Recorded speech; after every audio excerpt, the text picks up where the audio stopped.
Hello student, আজকে আমাদের topics হচ্ছে সার্থক অঙ্ক সংখ্যা। সার্থক অঙ্ক সংখ্যা এটাকে আবার কি বলা হয়? তাৎপর্যপূর্ণ অঙ্ক সংখ্যা। তাৎপর্যপূর্ণ অঙ্ক সংখ্যা হচ্ছে সিগনিফিকেন্ট নাম্বার। আমরা কোনো একটা রাশিমালাতে কতগুলো তাৎপর্যপূর্ণ অঙ্ক সংখ্যা আছে সেটা আমরা নির্ণয় করি কয়েকটা রুল আছে। দেখ নাও, 1 নম্বর হচ্ছে কি,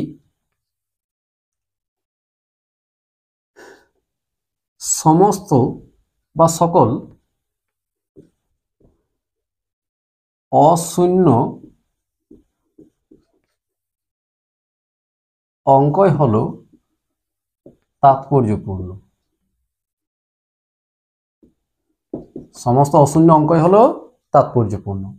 তাহলে আমরা যদি লিখি 2 3 4 0 0, তাহলে সমস্ত অশূন্য অঙ্কই হলো তাৎপর্যপূর্ণ।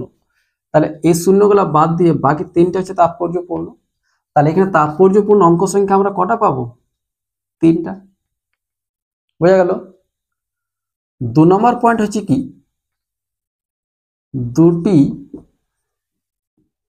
তাৎপর্যপূর্ণ অঙ্কের মধ্যবর্তী শূন্য হলো তাৎপর্যপূর্ণ।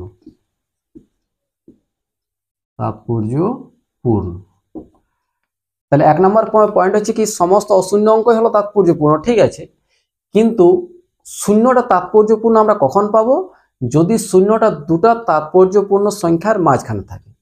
যেমন আমরা লিখব 2 বা 3020, যদি সংখ্যাটা লিখে আমরা 3020, তাহলে এই যে দুটা তাৎপর্যপূর্ণ অঙ্ক সংখ্যা তার মাঝে জিরোটা আছে, তাহলে এটা হচ্ছে আমাদের তাৎপর্যপূর্ণ। আর এই জিরোটা কিন্তু শেষে আছে, এটা আমরা তাৎপর্যপূর্ণ বলছি না। তাহলে এখানে তাৎপর্যপূর্ণ অঙ্কের সংখ্যা কটা হচ্ছে এখানে? এটা তো হচ্ছে আমাদের 3টা। বোঝা গেল? 3 নাম্বার হচ্ছে কি, শেষের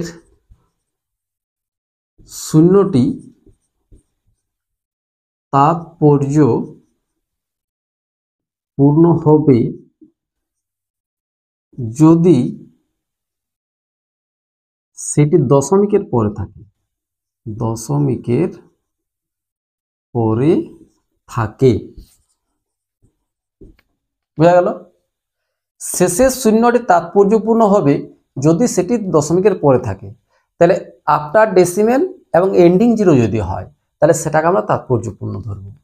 যেমন 3.020, 3.020, তাহলে এইখানে এই যে শূন্যটা যেটা আছে সেটা দুটা অশূন্য অঙ্কের মাঝখানে আছে, অর্থাৎ এই দুটো হচ্ছে কি আমার তাৎপর্যপূর্ণ। তাহলে দুটা তাৎপর্যপূর্ণর মাঝের শূন্য হচ্ছে তাৎপর্যপূর্ণ, তাহলে 3টা হয়ে গেল। আর এই যে শূন্যটা যেটা আছে সেটা কি আছে আমাদের? আফটার ডেসিমেল আছে এবং এন্ডিং জিরো আছে। তাহলে শেষের শূন্যটা তাৎপর্যপূর্ণ হবে কখন? না যদি সেটি দশমিকের পরে থাকে।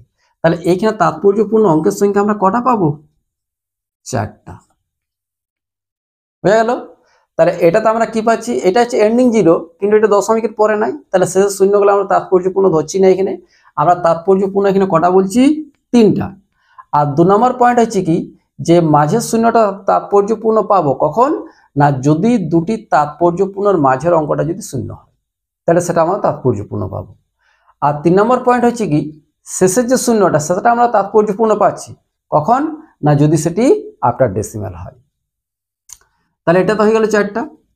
আরেকটা পয়েন্ট আছে, সেটা হচ্ছে কি না, যদি মনে করো 2 × 10⁻20 থাকে, এইভাবে যদি থাকে, তাহলে এটা আমরা হিসাবের মধ্যে ধরি না। আমরা কোনটা ধরি? এটা হিসাব করি। যদি এখানে একটা থাকে তাহলে এখানে তাৎপর্যপূর্ণ অঙ্ক সংখ্যা আমরা কত পাবো? 1টি পাবো। যদি এটাই থাকে আমাদের 2.0 × 10⁻34, তাহলে এখানে তাৎপর্যপূর্ণ কটা? এটাতে কটা পাবো আমরা? 2টা পাবো এটাতে। বোঝা গেল? এই যে শেষের যে শূন্যটা সেটা আমরা তাৎপর্যপূর্ণ হচ্ছে আমাদের 3 নম্বর রুলটা, যে শেষের শূন্যটা তাৎপর্যপূর্ণ হবে কখন? না যদি সেটা আফটার ডেসিমেল হয়। বোঝা গেল? তাহলে এটা তো আমরা হিসাবের মধ্যে ধরছি না, এটার ক্ষেত্রে আমরা কত পাচ্ছি? 2টা পাচ্ছি। আশা করি তাৎপর্যপূর্ণ অঙ্ক সংখ্যা আর কোনো অসুবিধা তোমাদের হবে না। যদি হয় তাহলে অবশ্যই সেটা কমেন্ট করে জানাবে। আর চ্যানেলে যারা নতুন আছো তারা অবশ্যই চ্যানেলটাকে সাবস্ক্রাইব করে দেবে। ওকে, থ্যাংক ইউ।